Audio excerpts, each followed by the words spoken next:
गांव गांव घर घर जाऊंगा और बाबा साहेब का दिए हुए संविधान को मैं कथा के रूप में प्रस्तुत करूंगा और मैं लोगों से आग्रह करूंगा कि आप इसे पढ़ें। और जिस दिन हमारा झारखंड का बच्चा बच्चा संविधान को पढ़ने लगेगा, संविधान के अधिकारों को जानने लगेगा, संविधान के मौलिक अधिकारों को जानने लगेगा, तो ये जो अशिक्षा का जो पाई है वो सदा के लिए मिट जाएगा। अगर हम हिंदुत्व की बात करते हैं तो एक बेईमानी है। 5000 संविधान की बुक मैं हर गांव और कस्बा कस्बा में देने के लिए तैयार हूं। और चूंकि जब संविधान का पाठ हमारा बच्चा बच्चा करेगा तो हमारे अधिकारों को जानेगा और अपना हक और अधिकार के लिए लड़ेगा। वो आपके दिमाग में हमारे समाज के प्रति ये गंदगी है तो गंदगी को अविलंब साफ कर ले, चूंकि अब हमारा जो समाज है वो जाग रहा है धीरे धीरे। अगर हम लोग जिस दिन हुंकार भरेंगे आपको इस रास्ता पे, इस रोड पे चलने का मुश्किल हो जाएगा। और मैं बेखौफ आपसे आज बोलता हूं कि जो हमारे समाज के प्रति इतनी घृणा रखते हैं, ऐसा सोच रखते हैं, उनको सरकार, चाहे केंद्र की सरकार हो या राज्य की सरकार हो, अविलंब फांसी देने का कार्य करे। हमारे साथ अभी जिस युवा को आप लोग देख रहे हैं, नाम है सुबोध पासवान। सुबोध पासवान अनुसूचित जाति से आता है, पढ़ा लिखा एक शिक्षित इंजीनियर है। पिछले एक दशक से राजनीतिक सामाजिक कार्यों में सक्रिय तौर पर काम करता है और आज जनसभा के वो मंच पर है। पिछले दिनों अखिल भारतीय अनुसूचित जाति महासभा में इनको झारखंड प्रदेश में युवा विभाग का अध्यक्ष बनाया गया है। अभी हम इनसे बातचीत करेंगे कि आखिर अखिल भारतीय अनुसूचित जाति महासभा ने ऐसा क्या देखा कि इनको प्रदेश अध्यक्ष के तौर पर नियुक्त किया गया है, और फिर जो वो जटिल समस्याएं इस अनुसूचित जाति में है उन समस्याओं को लेकर के सुबोध पासवान क्या करेंगे। झारखंड प्रदेश में इस समुदाय का 12% जनसंख्या है, लेकिन उस तरीके का चाहे सामाजिक भागीदारी हो चाहे राजनीतिक भागीदारी हो कहीं दिखाई नहीं देता है। तो ऐसे में सुबोध के पास एक बड़ी चुनौती भी होगी। उन चुनौतियों से कैसे लड़ेगा, थोड़ा हम सुबोध से ही बातचीत करते हैं। सबसे पहले बहुत बहुत जोहार है आपका। जोहार। सुबोध जी, सबसे पहला सवाल आपसे मेरा ये रहेगा कि अखिल भारतीय अनुसूचित जाति महासभा ने आखिर सुबोध पासवान के अंदर ऐसा क्या देखा कि उन लोगों ने झारखंड प्रदेश युवा प्रकोष्ठ का अध्यक्ष आपको चुना है। आखिर क्या आपके अंदर देखा ऐसा उन्होंने? सबसे पहले तो मैं बहुत बहुत धन्यवाद देना चाहता हूँ अखिल भारतीय अनुसूचित जाति महासभा के केंद्रीय अध्यक्ष माननीय आर.पी. रंजन जी को और अखिल भारतीय अनुसूचित जाति महासभा के सारे केंद्रीय पदाधिकारियों को। देखिए, मैं एक चतरा के कुंदा इलाके से आता हूँ, जो वहाँ जंगलों से घिरा हुआ छोटा सा गांव बौदाडी, वहाँ मेरा जन्म हुआ और वहीं गांव में मेरी पढ़ाई लिखाई हुई। और पढ़ाई लिखाई करने के उपरांत मैं राजनीतिक में अपना कदम रखा। तो मैं हमेशा, चाहे गरीब हो गुरबा हो, अपने लोगों का जो जन समस्या है मैं हमेशा उनके साथ जुड़ा रहता हूँ, मुखर रहता हूँ, उनकी वादों को लेकर, उनके प्रति उनके समर्पण को लेकर।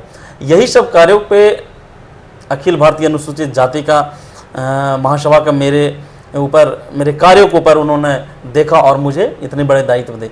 इसके लिए मैं महासभा को बहुत बहुत धन्यवाद देता हूँ और साधुवाद देता हूँ।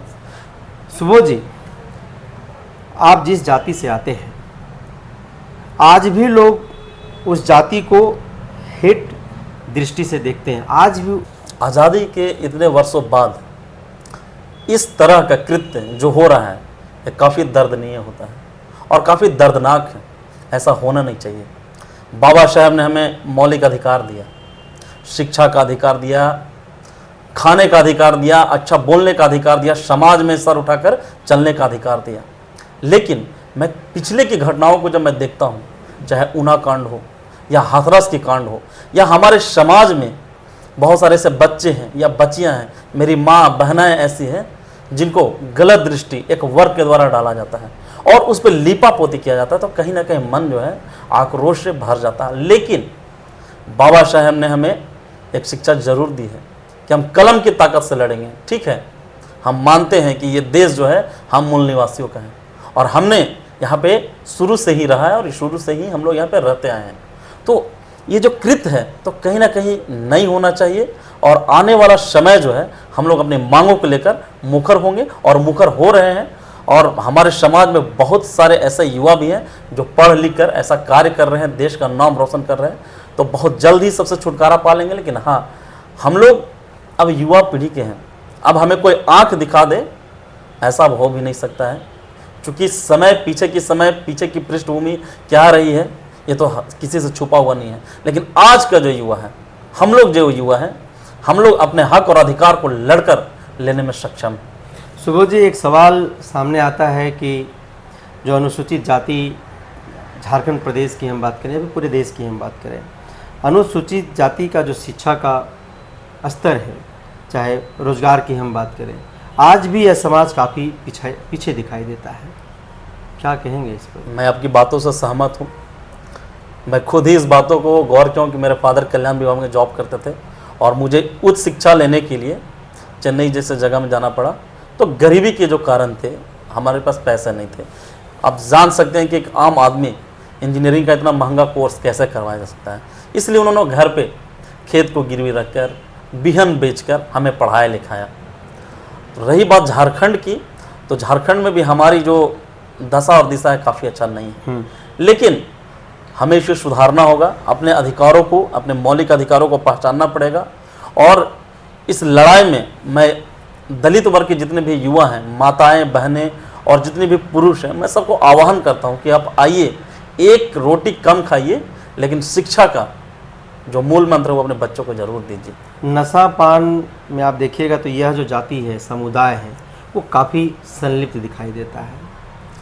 इसका मुख्य कारण है अशिक्षा। हमारे समाज में अशिक्षा इतना होने के कारण इस सब कृत्यों में हमारे लोग ज़्यादा दिखाई देते हैं। लेकिन लोग धीरे धीरे सुधर रहे हैं। हमारा अखिल भारतीय अनुसूचित जाति महासभा का ये प्रण भी है कि अगर आपको समाज में रहना है, अगर आपको आगे बढ़ना है, तो आपको नशाखोरी छोड़ना पड़ेगा। तभी हम आपको समाज में बैठने का, उठने का, रहने का सामाजिक परिदृश्य है उसको हम लोग हेल्प करेंगे आपको। हाँ, कुछ वर्ग हमारे हैं जो दलित वर्ग लोग कुछ ऊंचा उठ गए हैं। तो मैं उनसे भी आह्वान करता हूँ कि आप अगर ऊपर चले गए हैं तो अपने भाइयों के ऊपर ध्यान दीजिए, अपने समाज को बढ़ावा दीजिए। और जब आप हाथ से हाथ बढ़ाएंगे तो जो हमारे नीचे का जो लोग हैं वो ऊपर जरूर ही आएंगे। तो आगे चल के अपना ही समाज, अपना ही जात बढ़ावा देगा, मिलेगा इससे। आज भी यह समाज चाहे राजनीतिक तौर पर हो, चाहे सामाजिक तौर पर हो, अपनी हक अधिकार के लिए लड़ाई लड़ता हुआ दिखाई देता है। आखिर इनको न्याय कब मिलेगा? ये तो मैं उन ठेकेदारों से पूछना चाहूँगा जो 500 साल जो हम लोग गुलामी में थे, गले में हांडी बांध दिया जाता था, कमर में झाड़ू बांध दिया जाता था, हमारी माँ बहनों को सर उठा कर चल नहीं सकते थे, हमारे पूर्वजों को चमड़ी निकालने पर मार दिया जाता था। कार्य हमने किया, गेहूँ पिसाई हमने की, उनका मल मूत्र हमने साफ किया, उनके घर की चरवाहा हमने बना, उनके दूध दही जितना भी सारे कार्य हमने किया। लेकिन मेहनत करने वाले कहीं ना कहीं पीछे रह गए और जो फ्री में खाने वाले लोग थे वो आगे आ गए। आप देखिए कि हमारा जो समाज रहा है, हमने कभी भी मेहनत से पीछे नहीं हटे हैं। चाहे आज हो जाइए या आदि कल में पीछे चल जाइए, लेकिन आज मेहनत करने वाले लोगों को श्रेय नहीं दिया जा रहा है। जो फ्री का जो खाना चाहते हैं, जो फ्री को जो अधिकार के साथ में चाहते हैं कि नहीं ये मेरा अधिकार है, आप काम करो, आप गुलाम रहो, लेकिन आपका गुलामी का, आपका जो मेहनत है उसको हम खाएंगे। तो कहीं ना कहीं ये सब चीज़ों देखता हूँ तो मेरे अंदर कहीं ना कहीं बाबा साहब की वो बातें याद आ गई कि कलम की ताकत ही वो रास्ता है जिससे हम समानता में आ सकते हैं और समाज के उच्च श्रेणी में आ सकते हैं। तो मैं आज भी हाथ जोड़कर सभी अपनी माताएं, बहनें, यहाँ पे जितने भी हमारे भाई बंधु हैं, मैं उनसे बोलना चाहता हूँ कि आप लोग समाज में शिक्षा को अपनाइए, नशा मुक्ति छोड़िए। और नशा को जब छोड़िएगा तो हमारा समाज जो है बृहद पैमाने पर आगे आएगा। आप जिस इलाके से आते हैं, आप कुंदा की बात कर रहे थे, जो चतरा में आता है, प्रखंड भी है वो। एक समय में कुंदा नक्सल प्रभावित प्रखंड के तौर पर जाना जाता था। रात शाम को 6 बजे के बाद कुछ प्रखंड में जा ही नहीं सकता था। अगर मैं उस प्रखंड और पूरे चतरा की मैं बातचीत करूं, मैं उस विधानसभा की मैं बात करूं जहां से आप आते हैं, तो अगर मैं NH की बात करूं या फिर मैं स्टेट हाईवे की बात करूं, तो सड़कें तो ये बन गई हैं, लेकिन जैसे NH और SS की सड़क को हम छोड़ते हैं, तुरंत जो उस वहाँ पर जो गांव घर की जो सड़कें हैं, अगर उस सड़कों को मैं देखता हूँ, काफ़ी घुमा हूँ मैं उस इलाके को, तो जो बदहाली हाल है सड़कों का, आखिर इसका जिम्मेवार आप किसको मानते हैं? इस 22 साल के बाद भी अगर सड़कें नहीं बन पाई है तो इसका जिम्मेवार कौन है? देखिए, झारखंड बने हुए इतने वर्ष हो गए, लेकिन एक पार्टी है जिसका प्रतिनिधित्व चतरा जिला में काफ़ी रहा है। उस पार्टी का नाम आप भी जानते हैं। जब से झारखंड बना है उस पार्टी का प्रतिनिधित्व हमेशा से वहाँ पे रहा है, लेकिन वो पार्टी था कमीशन खोरी में, घूसखोरी में सबसे आगे था, जिसके कारण हमारा गांव डेवलप नहीं हो पाया। आज चतरा में आप चले जाइए, वहाँ पे तमासिन जलप्रपात है, चुनहेट जलप्रपात है, टूरिस्ट के बहुत सारे ऑप्शंस हैं। ना हमारे चतरा में एक अच्छा यूनिवर्सिटी हो पाया है, ना एम्स हो पाया है, ना ढंग का कोई कॉलेज है, ना ढंग का कोई इंजीनियरिंग कॉलेज है, ना एयरपोर्ट है, ना रेलवे है, ना हार्बर्स है, कुछ भी नहीं है वहाँ पे। हाँ, ये मैं मानता हूँ कि हमारी जो SC ST OBC और माइनॉरिटी की जो सरकार है, जो हेमंत सरकार है, वो आई है तब से कुछ सुधार हुआ है, लेकिन किसी भी चीज़ को बनने में वक्त लगता है। लेकिन जो पूर्ववर्ती सरकार रही है, काफ़ी बड़े पैमाने पर उन्होंने घोटाला को अंजाम दिया, जिसके कारण हमारा जो देश है और हमारा देश में एक छोटा सा जो राज्य है झारखंड, और झारखंड में जो हमारा जिला है चतरा, और उस चतरा जिले में जो हमारा प्रखंड है कुंदा, वो कहीं ना कहीं विकास के मायने पे खरा नहीं उतरता है। तो कहीं ना कहीं जो जिम्मेदारी है वो एक पार्टी के कारण ऐसा हुआ है, और बहुत जल्द ही उस पार्टी को हम लोग सबक सिखाने का कार्य करेंगे। अगर मैं पानी की बात करूं, बिजली की बात करूं मैं उस इलाके की, तो जब सुदूरवर्ती गांव के इलाके में मैं जाता हूं तो मुश्किल से वो लोग बताते थे कि 1-2 घंटा बिजली रहता है, वो बड़ा मुश्किल से बिजली रहता है। आखिर ये जो स्थिति है वहाँ के लोगों की, वो कब सुधरे? क्योंकि आप युवा हैं, पढ़े लिखे हैं, आप भी गांव घर जाते हैं, लोगों से मिलते हैं, जुलते हैं, उनकी जन समस्याओं को सुनते हैं, आपको भी ये बात सुनने के लिए मिला होगा। तो आखिर ये जो समस्याएं हैं, क्योंकि ये तो रोज़मर्रा की ज़िंदगी की एक समस्या है और ये मूलभूत सुविधा है। अगर 22 सालों के झारखंड में अगर मूलभूत सुविधा अगर गांव के आखिरी व्यक्ति तक नहीं पहुंची है तो इसका जिम्मेवार कौन है? देखिए, पीछे की बात तो मैं नहीं करूंगा, लेकिन हाँ, इतना मैं ज़रूर करूंगा कि चतरा जैसे इलाका में अब युवा नेतृत्व की आवश्यकता है। अब हमें आवश्यकता है नई सोच की, नए पैमाने की आवश्यकता है, और हमारी आवश्यकता है कि हमारे गंदी गलियों में कौन वहाँ पैर रख के चल सकता है। बहुत सारे लोग चतरा में ऐसे हैं जो ऑटो लॉन्च हो जाते हैं वहाँ पे, और हमारे किस्मत भाग करता है वो करते हैं। तो इस बार ऐसा नहीं चलेगा। हम युवा नेतृत्व से आगाह भी करते हैं कि एक युवा होने के नाते मैं अपने ज़िले को संपूर्ण तरीके से देखता हूँ तो मन व्यथित होता है।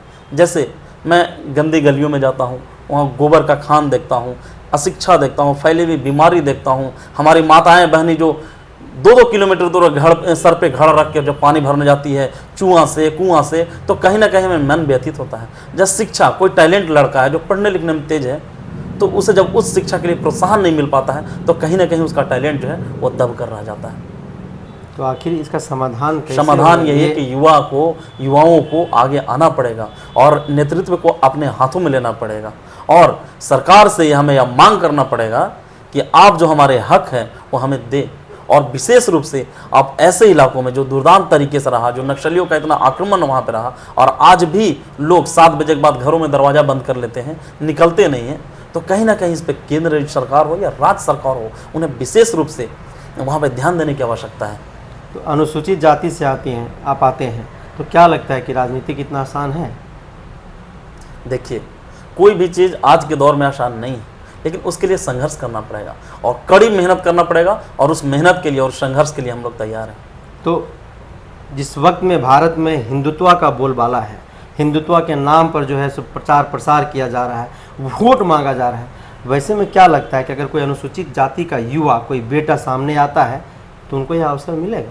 देखिए, हम ऐसे देश में रह रहे हैं जो हमारा देश विश्व में नंबर 1 है डेमोक्रेटिक में, लोकतांत्रिक मूल्यों पर चलने वाला हमारा देश सैकड़ों वर्षों से रहा है, और उस वर्षों में हम लोगों ने पालन किया है अपने धर्म को पालन किया है, और हमें अपने धर्म को बताने की आवश्यकता नहीं है। अगर हम हिंदुत्व की बात करते हैं तो एक बेईमानी है, और धर्म से अगर देश चलता तो मैं आपको उदाहरण देना चाहता हूँ पाकिस्तान का।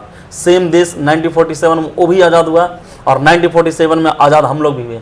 आज धर्म के आधारित पर उनका देश जो चल रहा है, देखिए जगह जगह पे बम विस्फोट हो रहा है, उनका जो GDP है गर्त में जा रहा है, एक भी ऐसा सरकार नहीं जो स्थिर रूप से पाकिस्तान को चला सकते हैं। तो हम कैसे ये कह सकते हैं कि हिंदुत्व के नाम से हम अपने देश को चला सकते हैं? और अगर मैं हिंदुत्व की बात करूंगा तो बाकी समुदाय के जो लोग हैं वो कहाँ जाएंगे?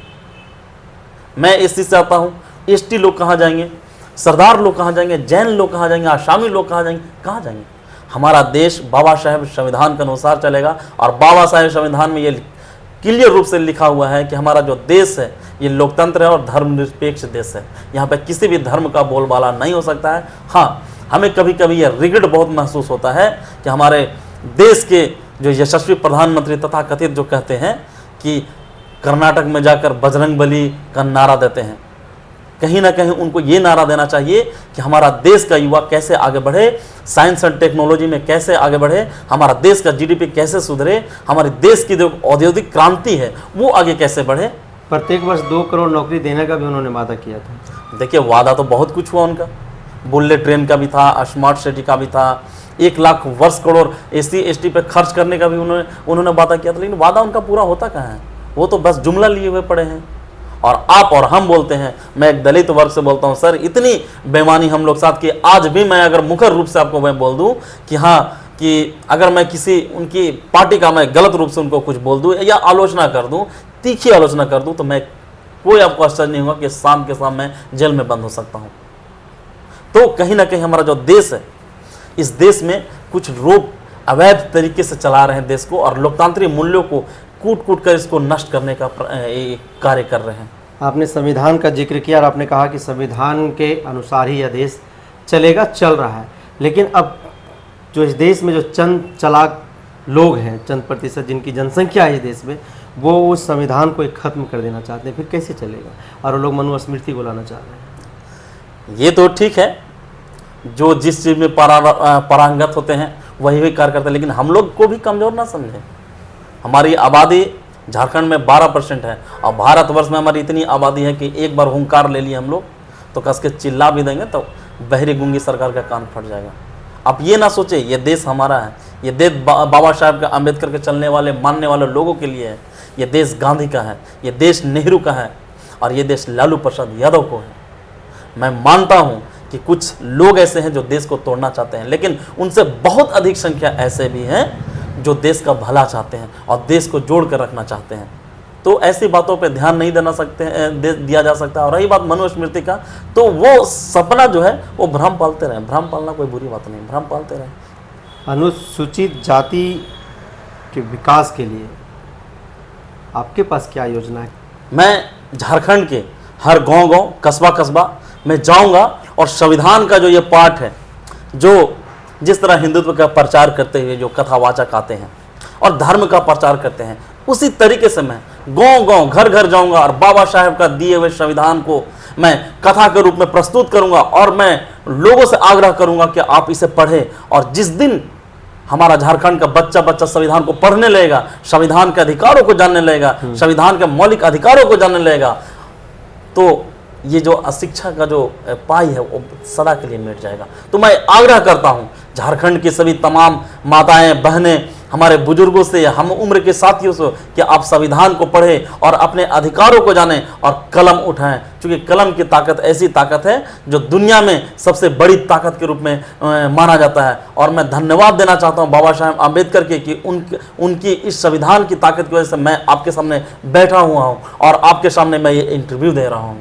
तो केवल संविधान का पाठ गांव-गांव जा करके कराइएगा या फिर लोगों को संविधान की किताबें भी आप बांटिएगा? अगर बांटिएगा तो कितना किताब बांटिएगा?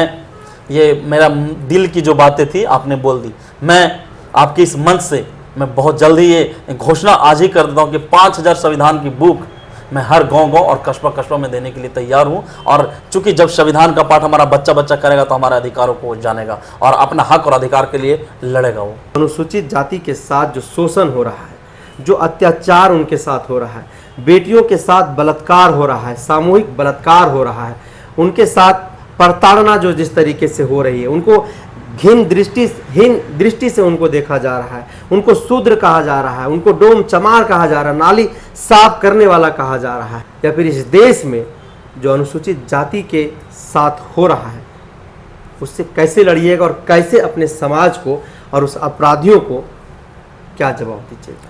देखिए, इस टाइप का घटना जब भी घटता है तो एक युवा होने के नाते मैं बहुत क्रोधित होता हूँ, मेरा खून खौल जाता है अंदर से।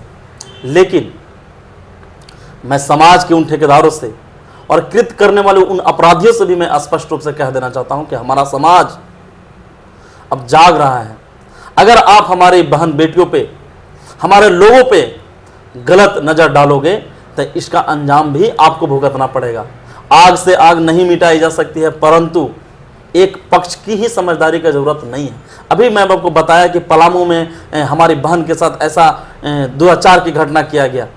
कहीं ना कहीं हम लोग सारे लोग बहुत क्रोधित थे, मन खून खोल रहा था, मन में बहुत व्याकुलता था। लेकिन हमने पहले अपनी सोचा कि हमारी जो बहन का बेहतर उपाय है उसको किया जाए, बेहतर उपचार करवाया गया। दूसरा बात, हम लोग कानूनी रूप से किया गया। तो मैं समाज के उन ठेकेदारों से मैं यह कह देना चाहता हूं कि अगर आपके दिमाग में हमारे समाज के प्रति यह गंदगी है तो गंदगी को अविलंब साफ कर ले, क्योंकि अब हमारा जो समाज है वो जाग रहा है धीरे धीरे। अगर हम लोग जिस दिन हुंकार भरेंगे, आपको इस रास्ता पे, इस रोड पे चलने का मुश्किल हो जाएगा।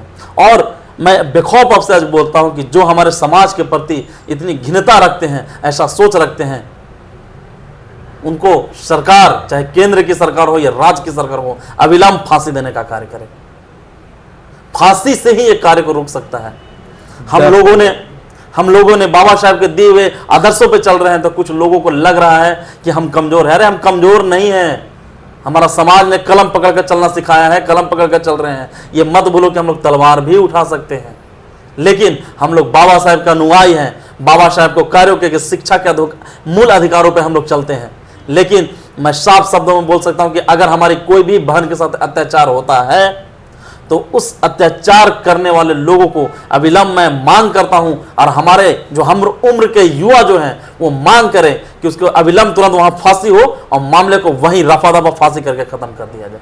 सुबोध जी, आखिरी सवाल के साथ हम आपसे बातचीत बंद करेंगे। झारखंड में जब भी कोई विधानसभा या लोकसभा का चुनाव इस राज्य में होता है तो इस राज्य के लिए स्थानीय प्रतिनिधित्व का जो सवाल है वह बड़ा जटिल है, और अब युवा इस सवाल को उठाने भी लगे हैं। स्थानीय प्रतिनिधित्व को लेकर के राजनीति में आपकी क्या प्रतिक्रिया है? आप इसको किस तरीके से देखते हैं? देखिए, मैं ये मानता हूँ कि हमारे जो झारखंड है, जो हमारा सुनार झारखंड है, इसमें स्थानीय प्रतिनिधि 100% हो। चूँकि हम अपने राज्य को, हमारे राज्य की जितनी जानकारी हमारे पास है वो बाहरी लोग नहीं कर सकते हैं। आज हमारे जो लोकसभा हो या विधानसभा है, जब बाहरी लोग आकर तय करते हैं, हमारे ज़िले की कहानी को तय करते हैं, हमारे ज़िले की डेवलपमेंट को लेकर तय करते हैं, तो कहीं ना कहीं उनको मालूम ही नहीं रहता कि कौन सा गांव कहाँ सड़क जुटता है, किस गांव में क्या परेशानी है, जिसके लेकर झारखंड को बहुत नुकसान हो रहा है। तो यहाँ पे 100% स्थानीय लोगों का प्रतिनिधित्व दिया जाना चाहिए। इसके लिए मैं पक्ष में हूँ। मैं आपको अपना चतरा का ही घटना का वर्णन करना चाहता हूँ कि हमारी ये लोकसभा जो है वो सुनील कुमार सिंह जी हैं। वो खुद बनारस उत्तर प्रदेश से बिलोंग करते हैं। उनको पता ही नहीं है, वो एक टेम्पोररी सांसद के रूप में कार्य करते हैं, अनुकंपा वाले सांसद हैं। उनको कुछ बोलिए तो 7 दिन में 5 दिन 7 दिन तो वो बनारस में ही रहते हैं, जिसके कारण चतरा का भी बहुत नुकसान होता है। और इससे पूर्ववर्ती सरकार जितने भी रहे हैं वो कहीं ना कहीं स्थानीय जो प्रतिनिधित्व उसको मौका नहीं दिया गया है। लेकिन जब से युवाओं की जो सरकार आई है, हेमंत सरकार आई है, कहीं ना कहीं इस दिशा में काफ़ी कदम आगे बढ़ा चुकी है। और आने वाला समय जो है, यहाँ के जो स्थानीय युवा हैं वो सब जान चुके हैं कि स्थानीयता का जो मुद्दा है तो कहीं ना कहीं हम लोगों के लिए हित में है। और स्थानीय सांसद रहेगा, विधायक रहेगा तो हमारा देश का जो डेवलपमेंट की स्थिति वो काफ़ी बेहतर रहेगी। तो मैं सरकार से भी अनुरोध करता हूँ, चाहे केंद्र की सरकार हो या राज्य की सरकार हो, कि आप यहाँ के स्थानीय नेता को दें, जिससे हमारा जो राज्य का जो विकास हो चहुमुखी विकास सब जगह पे हो। सुबोध पासवान जी, अनुसूचित जाति की जो समस्याएं हैं उन समस्याओं पर इन्होंने स्पष्ट तौर पर कहा कि यह नकारा नहीं जा सकता है कि हमारे समाज के अंदर भीतर जो समस्याएं हैं वह जटिल नहीं है, किंतु अब हमारा समाज भी धीरे धीरे जागरूक हो रहा है और समस्याएं भी धीरे धीरे समाधान की ओर बढ़ रही हैं। सुबोध पासवान ने एक बात और कहा कि हमारे समाज के लोगों को बेहतर शिक्षा की ज़रूरत है, उनको शिक्षा की ओर आगे बढ़ने की ज़रूरत है, उनको शिक्षित करने की ज़रूरत है। हमारे समाज के लोगों को अवेयर करने की ज़रूरत है, चाहे वो राजनीतिक स्तर की बात हो चाहे सामाजिक स्तर की बात हो, उन लोगों को अवेयर करने की बात है। हमारा समाज अवेयर नहीं होने के कारण कई ऐसे लोग हमारे राज्य के अंदर आ गए हैं, कई ऐसे राजनीतिक पार्टियां हैं, कई ऐसे समाज के लोग हैं जो हमारे समाज के लोगों को दिग्भ्रमित करते हैं, उनको अपने झांसे में लेते हैं, चंद पैसों के लिए जो है सो उनको बरगलाते हैं और कई तरीके से और गलत तरीके से फिर जो है सो उनका प्रयोग करते हैं। तो इन तमाम चीज़ों से भी सुबोध पासवान ने अपने समाज के लोगों को बचने का काम किया है। साथ ही इन्होंने यह भी कहा कि अखिल भारतीय अनुसूचित जाति महासभा ने जो उम्मीद हम पर जताया है, उनके उम्मीदों पर मैं खरा उतरने का काम करूंगा और सर्वप्रथम सबसे पहले अपने राज्य के अंदर संविधान पाठ, संविधान की पढ़ाई की मैं प्रक्रिया जो है शुरू करूंगा और एक कैंपेन के तौर पर मैं इस संविधान पाठ को इस पूरे प्रदेश में लेकर के जाऊंगा और प्रदेश के एक एक व्यक्ति, एक एक जो शख्स है जो पिछड़ा, दलित, शोषित, वंचित समुदाय से आता है, उन लोगों को मैं पढ़ाने का काम करूंगा, उन लोगों को शिक्षित अवेयर करने का काम करूंगा ताकि अपने हक, अपने अधिकार को वो जान सके कि डॉक्टर भीमराव अंबेडकर ने क्या कुछ संविधान में लिखा है, हमारे संविधान में हमारा हक और अधिकार क्या है और जिस तरह से हमारा हक अधिकार का हनन हो रहा है उसको हम कैसे छीन सकते हैं, उसको हम कैसे लड़ करके ले सकते हैं, कैसे हम उसको प्राप्त कर सकते हैं। तो ऐसे कई मुद्दों पर इन्होंने मुखरता के साथ अपनी बातों को रखा। तो आप हमारे साथ बने रहिए यूं ही लगातार। तब तक के लिए जोहार।